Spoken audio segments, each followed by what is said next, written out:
अब हम पढ़ेंगे अधिगम अक्षमता और कठिनाई वाले बालक।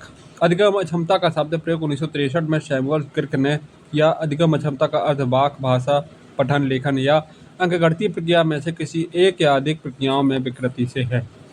अधिगम क्षमता का शाब्दिक अर्थ सीखने की भाषा क्षमता की कठिनाई अनुपस्थिति से है। वे बालक जो पढ़ने लिखने मौके और व्यक्ति शब्दों की वर्तनी, गणित एवं तर्क शक्ति को समझने आदि में कमजोर होते हैं, वे अधिगम क्षमता युक्त बालक कहलाते हैं। किर्क के अनुसार वे बालक जिनकी शैक्षिक कार्य प्रदर्शन में योग्यता व उपलब्धियों के मध्य अत्यधिक अंतर रहता है, वे अधिगम अक्षमता युक्त बालक कहलाते हैं। श्रीमती आर के शर्मा के अनुसार अधिगम अक्षमता अक्षम बालकों का आशय बालकों के उस समूह से है जो संवेदी, क्षतिग्रस्त, मानसिक विकलांगता, संवेगात्मक अस्थिरता, सांस्कृतिक अनुपयुक्त, शैक्षणिक वातावरण तथा सामाजिक क्रियाओं में व्यवधान आदि के परिणाम स्वरूप सामान्य रूप से अधिगम में कठिनाई का अनुभव करते हैं तथा उनका अधिगम स्तर सामान्य बालकों की तुलना में निम्न होता है। यूएसए कमेटी ऑफ डिसेबिलिटी के अनुसार अधिगम अक्षमता आंतरिक विकृतियों का विषम समूह है जिसमें बोलने, सुनने, लिखने, पढ़ने, गणितीय संक्रियाएं करने के साथ साथ गामक क्रियाएं भी बाधित होती हैं तथा यह उम्र के किसी भी पड़ाव पर उत्पन्न हो जा सकती हैं। अधिगम अक्षमता के कुछ लक्षण निम्नांकित हैं। नंबर 1 है अक्षरों, शब्दों, वाक्यों को लिखने, पढ़ने व बोलने में कठिनाई। दूसरा है किसी विषय पर ध्यान केंद्रित करने में कठिनाई।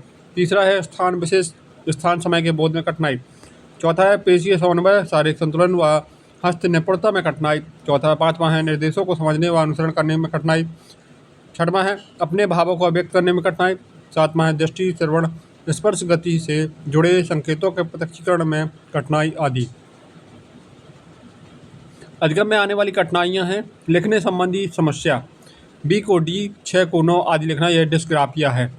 पढ़ने संबंधी समस्या यानी आप को आप, बट को पुट पढ़ना आदि, डिसलेक्सिया है। डिसलेक्सिया को ओसवाल्ड वरखान ने 1881 में पहचाना तथा 1887 में रुडोल्फ वर्नेल ने इसे डिसलेक्सिया शब्द अंधता नाम दिया। लेखन और चित्रांकन संबंधी समस्या डिस्प्रेक्सिया है। बुरी काल्पनिक स्थिति डिस्टोपिया है। गणितीय गणनाओं संबंधी समस्या डिस्कैलकुलिया है। अवधान संबंधी समस्या ADHD है, यानी attention deficit hyper activity disorder. अगला है पठन अक्षमता, पढ़ने की शक्ति का लोप हो जाना, एलेक्सिया है। शब्द या वाक्यों का अवबोध न होना, हाइपरलेक्सिया है। हाइपरलेक्सिया समस्या से ग्रसित बालक को श्यामपट्ट पर लिखे अक्षर व शब्द बिल्कुल भी समझ नहीं आते हैं। शुद्ध रूप से लिखावट संबंधी अक्षमता यानी आँख व हाथ में सही समन्वय न होने की स्थिति में यह ग्राफिया होता है। गणित संकेत नंबर को पढ़ने व समझने में कठिनाई, लेक्सिकल। भाषा संबंधी विकृति, मौखिक भाषण संप्रेषण नहीं कर पाना, अफेसिया यानी भाषाघात। जन्म से न होकर बाद में किसी चोट से मानसिक विकृति के कारण विचार व्यक्त न कर पाना, बोल नहीं पाना, यानी डिस्फेजिया है। अगला है कम आयु में वृद्धावस्था के लक्षण होता है प्रोजेरिया।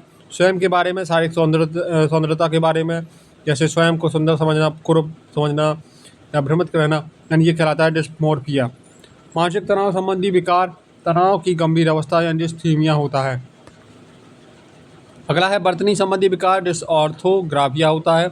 ऊंचाई से डर लगना, एक्रोफोबिया होता है। व्यक्ति का सामान्य व्यवहार लेकिन समाज या समूह में जाने पर शर्मिला व्यवहार, सामाजिकता का अभाव, स्वपरायणता, अधिक सर्वप्रथम शब्द का प्रयोग लियो कैनर ने, ये ऑटिज्म का है।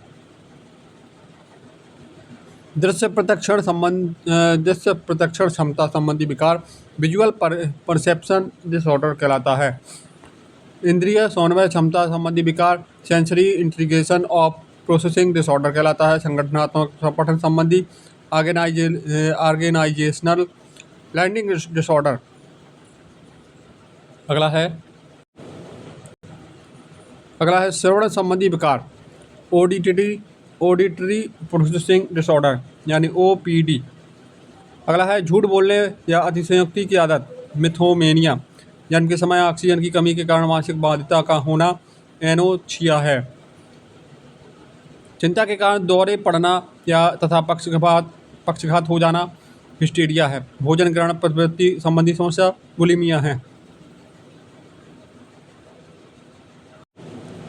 बच्चों में शब्द खोजने में समस्या होती है, उनके लिए डिस्मोनिया निदान है। इसको बोलते हैं डिस्मोनिया।